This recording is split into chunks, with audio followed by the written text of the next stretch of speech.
अब देखो बच्चों, अब हम बात करते हैं next topic, that is placentation. That is ध्यान से सुनना।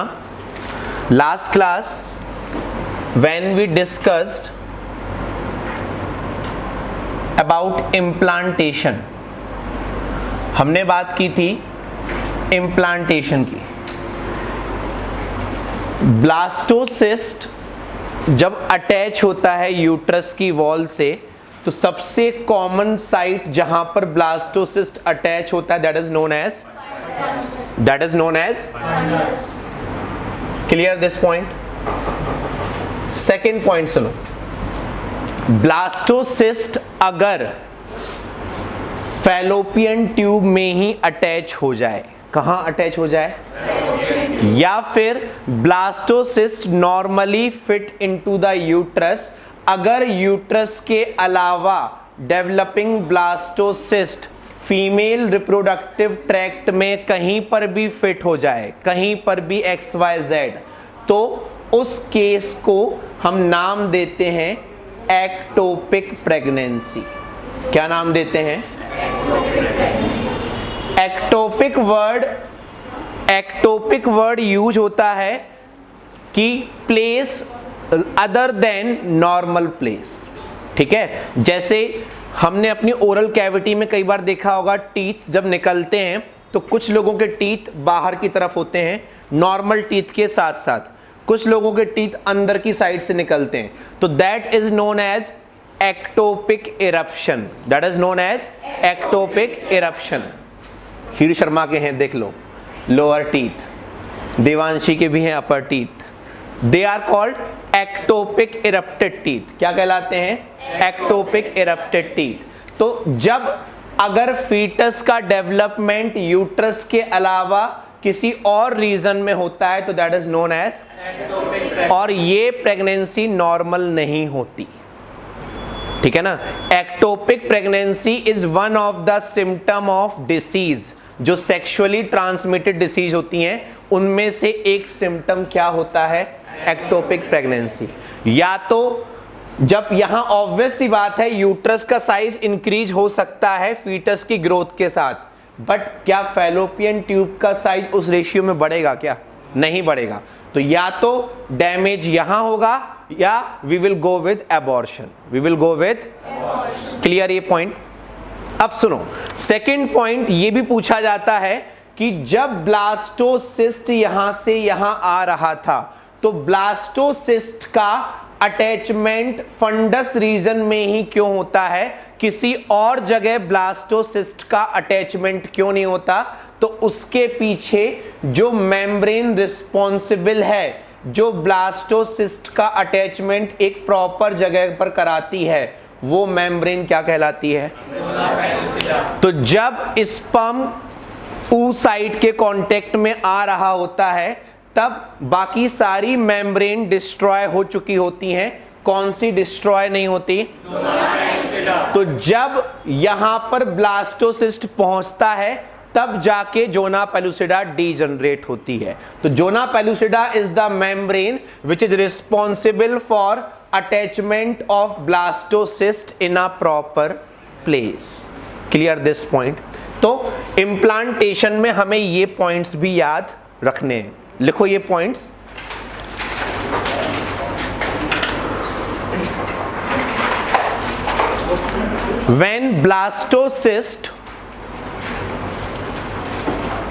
when blastocyst is attached to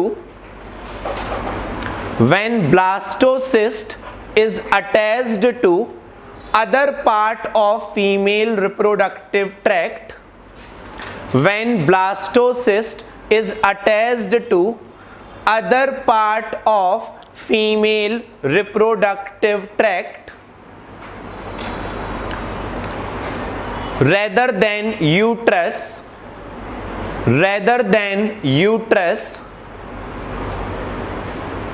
then this condition is known as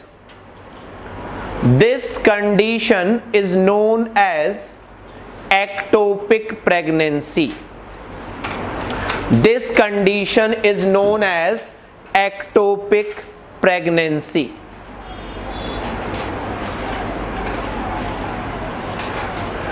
Write down next point. Zona pellucida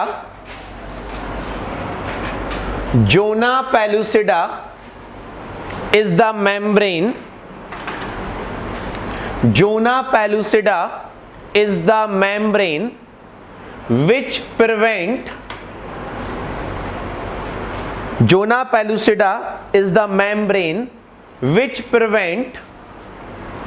attachment of developing blastocyst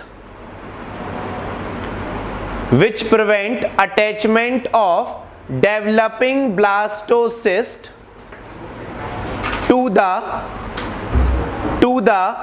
abnormal site of reproductive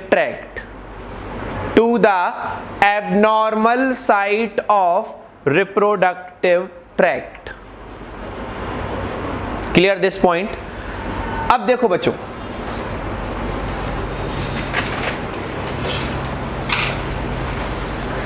जब हम बात कर रहे हैं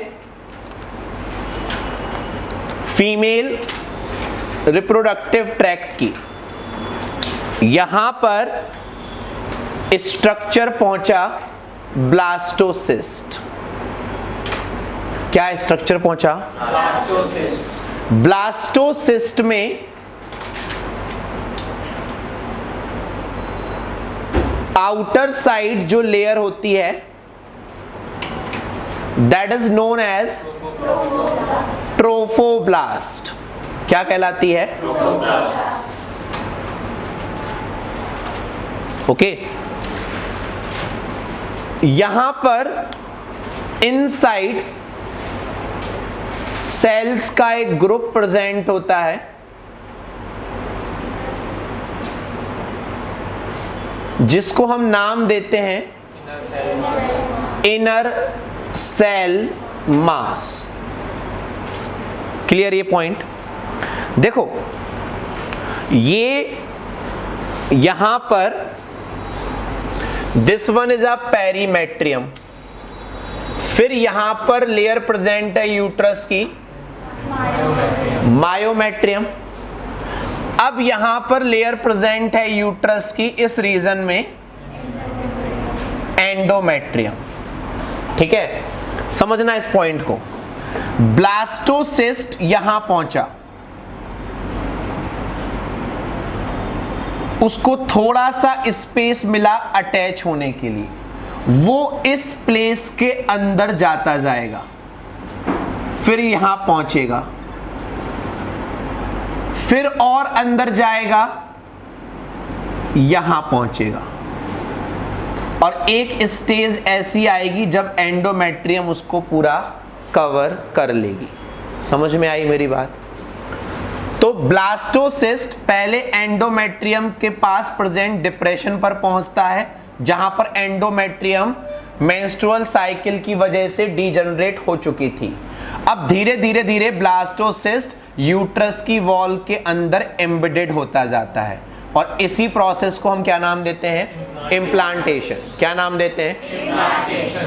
अब इम्प्लांटेशन के बाद जो ब्लास्टोसिस्ट की ये आउटर मोस्ट लेयर है ट्रोफोब्लास्ट, इससे फिंगर लाइक प्रोजेक्शंस निकलते हैं.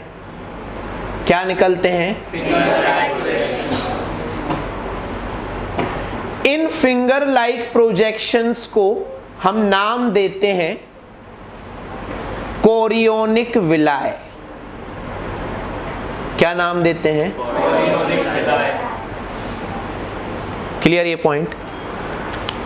जैसे ये जो ब्लास्टोसिस्ट है ये यूट्रस की वॉल में एम्बेडेड हो चुका है, यूट्रस की मायोमेट्रियम और एंडोमेट्रियम के अंदर फंस चुका है कंप्लीटली.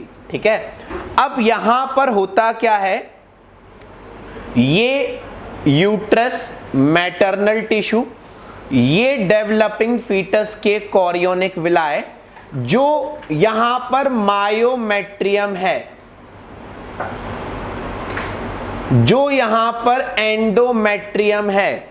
एंडोमेट्रियम की जो ब्लड वेसल्स होती हैं बच्चों, वो ब्लड वेसल्स अब कोरियोनिक विलाय के साथ मिक्स होकर एक कनेक्शन बनाती हैं और उस कनेक्शन को हम क्या नाम देते हैं? प्लासेंटा। क्या नाम देते हैं? प्लासेंटा। Clear this point? तो द कनेक्शन बिटवीन एंडोमेट्रियम और मायोमेट्रियम और layer of uterus of mother as well as chorionic villi of developing fetus is that connection is known as placenta. That means placenta में maternal tissue भी होता है और जो developing fetus है उसका भी कुछ ना कुछ पार्ट इन्वॉल्व होता है। अंडरस्टूड? अब देखो धीरे धीरे क्या होगा, सुनना। ये जो ट्रोफोब्लास्ट है इसने फॉर्मेशन किया कोरियोनिक विलाय का, कोरियोनिक विलाय प्लासेंटा बनाना स्टार्ट करते हैं। अब जो ये इनर सेल मास है, ये इनर सेल मास अब धीरे धीरे 3 लेयर्स का फॉर्मेशन करता है। One is known as ectoderm, one is known as mesoderm, one is known as endoderm. Ectoderm, mesoderm, endoderm. Mesoderm सबसे लास्ट में बनती है। हमने पढ़ा है ना, phylum porifera, phylum cnidaria, phylum ctenophora, they are diploblastic. उसमें कौन सी लेयर होती थी? एक्टोडर्म एंड मेसोडर्म बाद में बनती है। समझ में आई मेरी बात? अब जैसे ही ये जो इनर सेल मास की सेल्स हैं, इनर सेल मास की सेल्स 3 लेयर का फॉर्मेशन कर रही हैं, एक्टोडर्म, मेसोडर्म एंड एंडोडर्म। अब इस स्ट्रक्चर को जो यूट्रस की वॉल में फिट है, जिसमें इनर सेल मास की सेल्स 3 लेयर के फॉर्म में कन्वर्ट हो गई हैं, अब इस स्ट्रक्चर को हम नाम देते हैं गैस्ट्रुला। क्या नाम देते हैं? गैस्ट्रुला। तो ब्लास्टोसिस्ट में था ट्रोफोब्लास्ट, इनर सेल मास। जब इनर सेल मास की सेल्स 3 जर्मिनल लेयर्स में कन्वर्ट हो जाती हैं by the movement of their cells, 2 germinal layers are known as ectoderm, mesoderm and the structure which contain all these 3 germ layer is known as gastrula. Clear ये point? अब इन तीनों layers से ectoderm, mesoderm और endoderm, इन्हीं तीनों layers से foetus या embryo का डेवलपमेंट होगा। समझ में आई मेरी बात? देखो कैसे।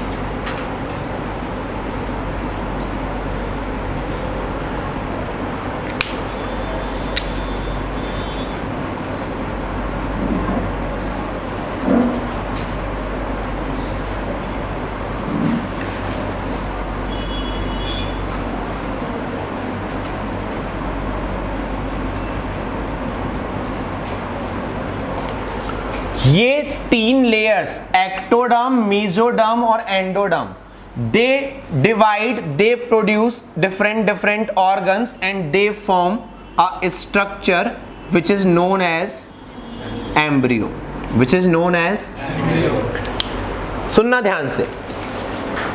ये जो ट्रोफोब्लास्ट की लेयर है जिसने कोरियोनिक विलाय बनाए, क्या बनाए? अब जो इनर सेल मास की सेल्स थी वो तो एम्ब्रियो में कन्वर्ट हुई। ट्रोफोब्लास्ट की सेल्स डिवाइड करने के बाद एक लेयर बनाती हैं, वो लेयर कहलाती है एमनियन। क्या कहलाती है? और वो लेयर डेवलपिंग एम्ब्रियो या डेवलपिंग फीटस को कवर करती है और इस कवरिंग मेम्ब्रेन के अंदर एक फ्लूइड प्रेजेंट होता है, that fluid is known as amniotic fluid. क्या कहलाता है? This fluid provide nutrition, act as a shock absorber for this tissue या फीटस। जब अगर किसी प्रेग्नेंट लेडी का बीपी बढ़ना स्टार्ट होता है, ठीक है, अगर उसका 7 मंथ या 8 मंथ चल रहा है, तो प्री मैच्योर डिलीवरी होने के पीछे सबसे बड़ा रीजन होता है कि जो फ्लूइड है बीपी की वजह से ये फ्लूइड ड्राई होना स्टार्ट होता है, फ्लूइड का अमाउंट कम होना स्टार्ट होता है। जब भी आप किसी चीज का अल्ट्रासाउंड देखोगे ना प्रेगनेंसी का, तो जैसे ही फर्स्ट अल्ट्रासाउंड, सेकंड, थर्ड जो भी अल्ट्रासाउंड होता है उसमें सबसे पहले इस फ्लूइड के अमाउंट को दिखाया जाता है कि कितना फ्लूइड प्रेजेंट है।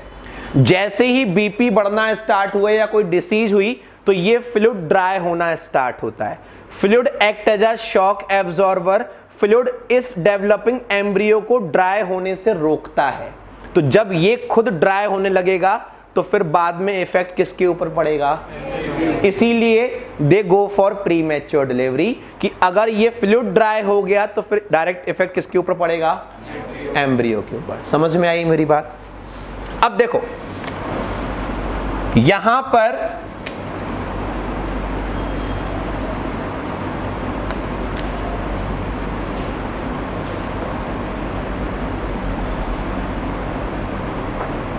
ये जो कनेक्शन है मैटरनल टिश्यू और डेवलपिंग एम्ब्रियो के बीच में, ये कनेक्शन क्या कहलाता है?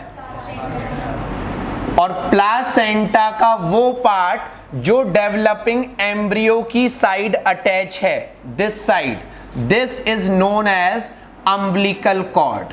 क्या कहलाता है? तो umbilical cord is a part of placenta which is attached to developing foetus और डेवलपिंग एम्ब्रियो। क्लियर ये पॉइंट? अब देखो ये जो प्लासेंटा है, ये अम्बिलिकल कॉर्ड, प्लासेंटा क्या क्या फंक्शन करता है उसके पहले हम एक चीज और भी पढ़ते हैं, सुनना ध्यान से।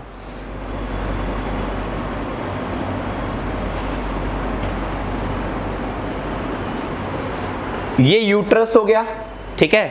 जब प्लासेंटा बन जाता है तब हम प्लासेंटा के लिए या जो एंडोमेट्रियम यहां प्रेजेंट है उसके लिए हम एक वर्ड यूज करते हैं, that is known as decidua. क्या वर्ड यूज करते हैं? सुनना, एंडोमेट्रियम का वो पार्ट जो यहां पर फीटस को कनेक्ट कर रहा है या डेवलपिंग एम्ब्रियो को कनेक्ट कर रहा है, this part is known as decidua basalis. क्या कहलाता है? जो फीटस के बेस पर प्रेजेंट है, डेवलपिंग एम्ब्रियो के कहां पर प्रेजेंट है? बेस पर, that is known as decidua basalis. Clear ये पॉइंट? अब एंडोमेट्रियम का वो पार्ट जो इस एमनियोटिक कैविटी के चारों तरफ प्रेजेंट है, जो फीटस को कैप्सूल की तरह कवर कर रहा है, that is known as decidua capsularis. क्या कहलाता है? वैसे ये वर्ड आपकी एनसीईआरटी में नहीं है बट ये डायग्राम है तो क्वेश्चंस आते हैं। ओके, अब इस डेसिडुआ बेसिलिस को छोड़ दो, डेसिडुआ कैप्सुलरिस को छोड़ दो, बाकी रिमेनिंग एंडोमेट्रियम जो यूट्रस की इंटैक्ट है यहां पर, this is known as decidua पैराइटैलिस।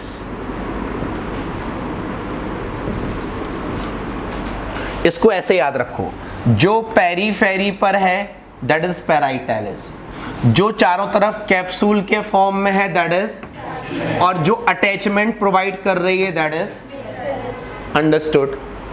तो decidua basalis, decidua capsularis and decidua. यहां मैंने एक वर्ड लिखा है एम्ब्रियो, एक वर्ड होता है फीटस। जब डेवलपिंग स्ट्रक्चर 8 वीक्स का होता है या उससे कम का होता है, 2 मंथ या less than 2 month, it is known as, after 2 months it is known as fetus. Clear ये point? याद रहेगा. So this is the structure which connect developing embryo to the maternal tissue and that is known as placenta. के कई सारे functions होते हैं. Placenta provide nutrition to developing fetus. Placenta provide oxygen to developing fetus. Placenta take waste material. Placenta take CO2. ये सब कुछ placenta के across exchange होता है. क्या होता है? एक्सचेंज. हायर कंसंट्रेशन से लोअर कंसंट्रेशन. क्लियर ये पॉइंट? कभी भी मदर का ब्लड डेवलपिंग फीटस के ब्लड से मिक्स नहीं होता. अंडरस्टूड? तो इन सारे फंक्शंस के अलावा प्लासेंटा एंडोक्राइन ग्लैंड की तरह वर्क करता है. It produce some hormones. One is called HCG, हमने लास्ट क्लास में पढ़ा था. One is called HPL. Oestrogen तो प्रोड्यूस करेगा ही करेगा और साथ में प्रोड्यूस करेगा progesterone. Clear? At the same time of pregnancy ovary से भी एक हार्मोन निकलता है. That is known as relaxin hormone. क्या कहलाता है? ईस्ट्रोजन, प्रोजेस्टेरॉन, HPL, HCG ये सब निकलते हैं किससे? रिलैक्सिन किससे निकलता है? जब हम हायर क्लासेस में जाएंगे हम पढ़ेंगे relaxin is also produced by placenta, but NCERT में लिखा है relaxin is produced by ovary. तो अभी हमें वो गलत ही पढ़ना है. Relaxin is produced by ovary, याद रखना. क्लियर? इसके अलावा प्रेगनेंसी एक सबसे बड़ा फिजियोलॉजिकल कॉम्प्लिकेशन होता है फीमेल की लाइफ स्पैन में. जितनी डिसीजेज हो सकती हैं, जितनी प्रॉब्लम आ सकती हैं वो प्रेगनेंसी में आती हैं. It's a most dramatic physiological condition या कॉम्प्लिकेशन. कंडीशन वर्ड तो यूज करते ही नहीं. क्या यूज करते हैं? कॉम्प्लिकेशन. डायबिटीज तो हो सकती है, BP कम ज़्यादा तो हो सकता है और वॉमिटिंग तो होती ही होती रहती है. ओके, कई सारे कॉम्प्लिकेशंस होते हैं. हाँ, डायबिटीज डिलीवरी के बाद अपने आप ठीक, बट प्रेगनेंसी के टाइम पे 9 मंथ रहेगी. That is called gestational diabetes. क्या कहते हैं उसको? जो 9 मंथ का पीरियड होता है that is called gestation period. That diabetes is known as gestational diabetes. हाँ, कुछ लोगों में ब्लड प्रेशर की प्रॉब्लम आती है. ब्लड प्रेशर की प्रॉब्लम क्यों आती है? यूट्रस है, यूट्रस ग्रो करना स्टार्ट करेगा. जो हमारे बैक रीजन में आर्टरीज होंगी उन पर प्रेशर पड़ेगा. उन पर प्रेशर पड़ेगा, हम जैसे ही नीचे झुकने कोई काम करेंगे ब्लड प्रेशर बढ़ना स्टार्ट होगा. इसलिए ये चीज़ें अवॉइड की जाती हैं, बट हम कहाँ मानते? We are Indians, we don't follow anything. Clear ये पॉइंट? अब सुनो, इसके अलावा फीमेल की बॉडी में जितने भी और हॉर्मोन्स हैं, थायरॉक्सिन, कॉर्टिसोल, स्ट्रेस तो सबसे ज्यादा, थायरॉक्सिन, कॉर्टिसोल, प्रोलैक्टिन, इन सारे हॉर्मोन्स का लेवल भी कई टाइम्स ज्यादा इंक्रीज हो जाता है during pregnancy period. Clear this point? ये सारे हॉर्मोन्स बढ़ते क्यों हैं? फीटस की ग्रोथ के लिए, जो लेडी है उसकी मेटाबॉलिज्म को मेंटेन करने के लिए, बट कभी कभी ज्यादा सिक्रीशन की वजह से भी साइड इफेक्ट पड़ता है. क्लियर ये पॉइंट? मतलब ज्यादा हुआ तो प्रॉब्लम है, कम हुआ. प्रेगनेंसी स्टार्ट होते ही डॉक्टर टेस्ट कराता है थायराइड का. पेशेंट बोलता है प्रेगनेंसी का थायराइड से क्या रिलेशन, बट टेस्ट कराना जरूरी है. क्यों? क्योंकि अगर हाइपोथायरॉयडिज्म हुआ तो लेडी को कुछ नहीं होगा, जो बच्चा डेवलप होगा उसको क्या होगा? क्रेटिनिज्म. क्या होगा? IQ गायब. समझ में आई मेरी बात? ये टेस्ट होना जरूरी है. क्लियर ये चीज? लिखो, placentation. Write down first point. After implantation,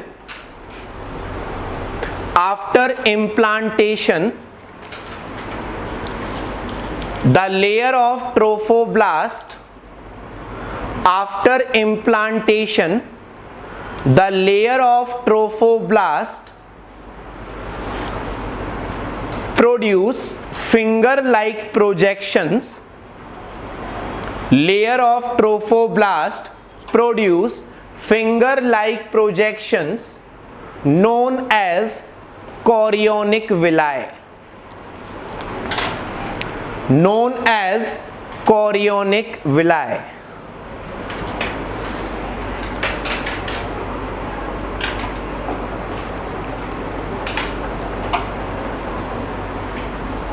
लिखो next point. These villi when attached with these villi not attached with लिखो these villi when connect with muscles as well as blood vessels, muscles as well as blood vessels of maternal tissue या uterus, muscles as well as blood vessels of uterus, then they form a connection in between developing fetus and maternal tissue, in between developing fetus and maternal tissue, and known as placenta.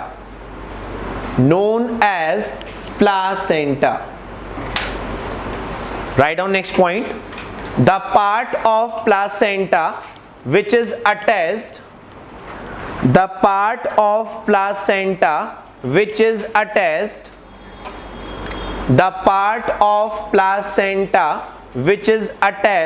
to developing fetus, the part of placenta which is attached to developing fetus is known as umbilical cord.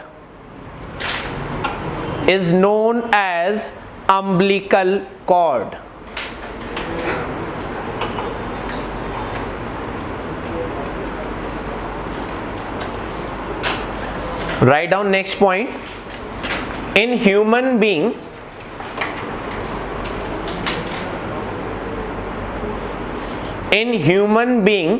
placenta is said to be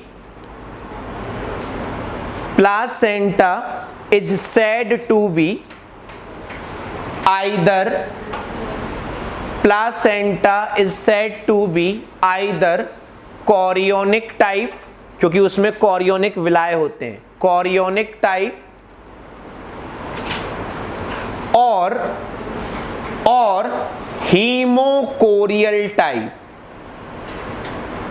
hemochorial type. जो placenta है उसको हम या तो chorionic type बोलते हैं क्योंकि उसमें कोरियोनिक विलाय इन्वॉल्व होते हैं, या हम उसको क्या बोलते हैं, क्योंकि कोरियोनिक जो विलाय होते हैं वो मदर के ब्लड वेसल से कनेक्ट होते हैं. तो ब्लड रिप्रेजेंट हीमो और chorionic विलाय represent chorial, that is called haemochorial. एक वर्ड और भी यूज करते हैं दैट इज कॉल्ड मेटाडिस्क्वाइडल, बट वो आपके लेवल पर नहीं है, अभी नहीं पढ़ना आप उनको, जब कभी क्वेश्चन में आएगा तो हम डिस्कस करेंगे उसको. क्लियर ये पॉइंट. तो कोरियोनिक टाइप और हीमोकोरियल टाइप. अब लिखो next point, functions of placenta.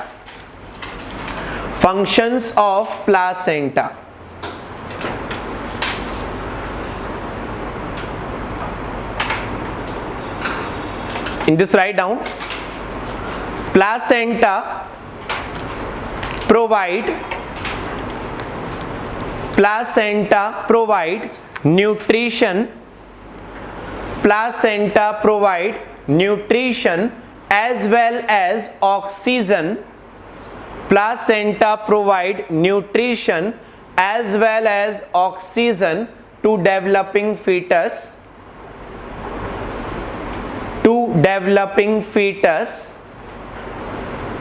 and remove waste material and CO2 from it. Waste material and CO2 from it.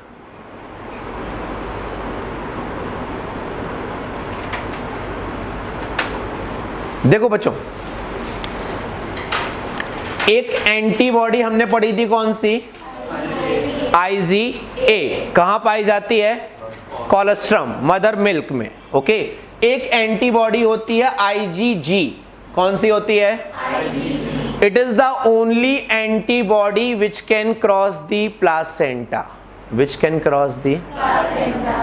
First thing. Second thing, वो ड्रग्स या वो केमिकल्स या वो पैथोजेंस जो प्लासेंटा क्रॉस कर सकते हैं, they are said to be teratogens. क्या कहलाते हैं? Virus is the only pathogen which can cross the placenta. इसीलिए अगर प्रेग्नेंट लेडी को एड्स या कोई वायरल डिसीज है तो डेवलपिंग फीटस में भी वो आगे ट्रांसफर होगी। ओके। सेकेंड थिंग, वो केमिकल्स, वो ड्रग्स, वो मेडिसिन जो प्लासेंटा क्रॉस कर जाती हैं उनको भी हम क्या नाम देते हैं? इसीलिए एडवाइस दी जाती है कि प्रेगनेंसी के टाइम पर विदाउट प्रिस्क्रिप्शन कोई मेडिसिन नहीं लेनी चाहिए। क्लियर ये पॉइंट? क्योंकि प्रेगनेंसी के टाइम पर जो ली जाती मेडिसिन ली जाती हैं, अगर वो डॉक्टर ने प्रिस्क्राइब नहीं की है, जैसे फॉर एग्जाम्पल एक मेडिसिन है टेट्रासाइक्लिन, सुना है? सुना ही है बस। टेट्रासाइक्लिन कहाँ पढ़ा था हमने? जब वो यूज नहीं होता तो उसने का टेट्रासाइक्लिन यूज करते हैं। हमने कहाँ पढ़ा था टेट्रासाइक्लिन? हाँ, किस टॉपिक में पढ़ा था?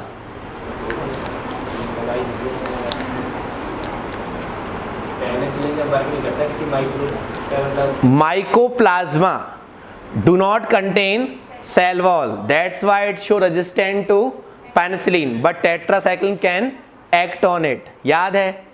कुछ भी याद नहीं है हमें। सुनो, अगर प्रेग्नेंट विमेन ने गलती से टेट्रासाइक्लिन मेडिसिन ले ली या वो मेडिसिन ली जिसमें टेट्रासाइक्लिन प्रेजेंट है, तो उसके डेवलपिंग फीटस के बच्चे के दांत वाइट की जगह हल्के से येलोइश होंगे। कैसे होंगे? हल्के से ब्राउनिश होते हैं। ठीक है। बोन्स वीक होती हैं। क्यों? क्योंकि टेट्रासाइक्लिन कैल्शियम की मेटाबॉलिज्म को प्रॉब्लम क्रिएट करता है। तो टीथ दिखाई देते हैं, इसलिए वो ब्राउनिश दिखाई देते हैं, बोन्स दिखाई नहीं देती, बट प्रॉब्लम वहां पर भी होती है। क्लियर ये पॉइंट? कुछ ड्रग्स तो ऐसी होती हैं जिससे कि जो फीटस डेवलप हो रहा है उसके हाथ और पैर ही डेवलप नहीं हो पाते। ये सब रीजंस होते हैं मेडिसिन्स की वजह से। हम वहाँ वर्ड यूज करते हैं फोकोमिलिया, हम पढ़ेंगे कभी जाके आगे। ठीक है, क्लियर ये पॉइंट? तो विदाउट प्रिस्क्रिप्शन सिर्फ एक मेडिसिन दी जा सकती है प्रेग्नेंट वुमेन को, और वो मेडिसिन है पैरासिटामोल। वो भी सिंपल पैरासिटामोल, उसमें निमेसलाइड नहीं होना चाहिए, उसमें कुछ भी मिक्स नहीं होना चाहिए। समझ में आई मेरी बात? लिखो आगे। सम वायरस और ड्रग्स, सम वायरस और drugs which can cross the placenta, some virus or drugs which can cross the placenta are said to be teratogens, are said to be teratogens।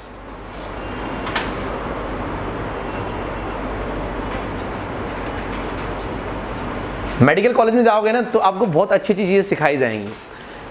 कभी कभी ऐसा होता है कि पेशेंट डॉक्टर के पास जाते ही ठीक हो जाता है, होता है ऐसा। मतलब पेशेंट को फील हो रहा होता है कि मुझे फीवर है, और जैसे ही वो डॉक्टर के पास जाता है और वो ठीक हो जाता है।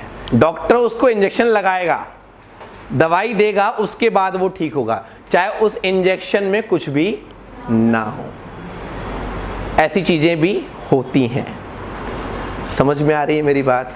मतलब अगर किसी पेशेंट को फीवर है, मतलब वो सिर्फ बहाना बना रहा है कि उसको फीवर है, या उसको सिर्फ लग रहा है कि उसको फीवर है, आपकी है नहीं, वो डॉक्टर के पास जाएगा, डॉक्टर उसको विटामिन बी कॉम्प्लेक्स का इंजेक्शन लगाएगा, अगले दिन उसका फीवर ठीक। ऐसा भी होता है। लिखो इसके आगे, IgG is the only antibody, IgG is the only antibody which can cross the placenta, which can cross the placenta. Write down next point. Placenta also act as a endocrine gland. Placenta also act as a endocrine gland and produce following hormones. Placenta also act as a endocrine gland and produce following hormones. First लिखो HCG, HCG, HCG के bracket में full form लिख लो, human chorionic gonadotropin, human chorionic gonadotropin. Second लिखो HPL, human placental lactogen, human placental lactogen.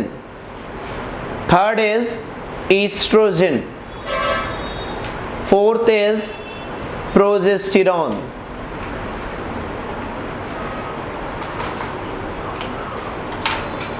नीचे लिखो next point, one more hormone that is relaxin, one more hormone that is relaxin is also produced by ovary. One more hormone that is relaxin is also produced by ovary. यहां पर questions में confuse करते हैं। Name the hormones which are produced in female only during pregnancy, only during, तो answer क्या होगा? And relaxin. ये दोनों हार्मोन नॉर्मली भी प्रोड्यूस होते हैं। क्लियर ये पॉइंट? लिखो next point, during pregnancy level of other hormones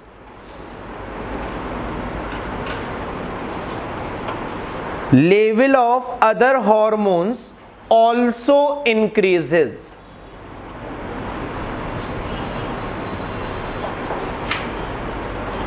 To maintain growth of fetus,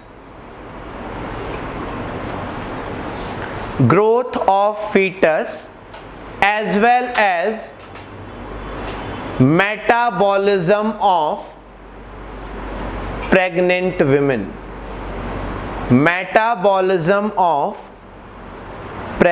women, and these hormones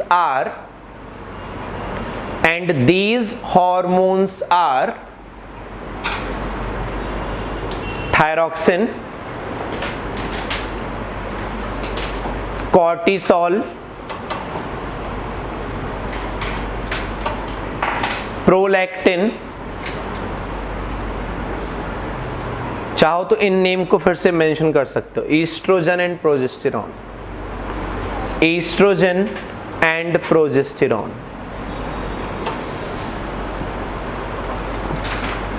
clear ये सारे पॉइंट्स?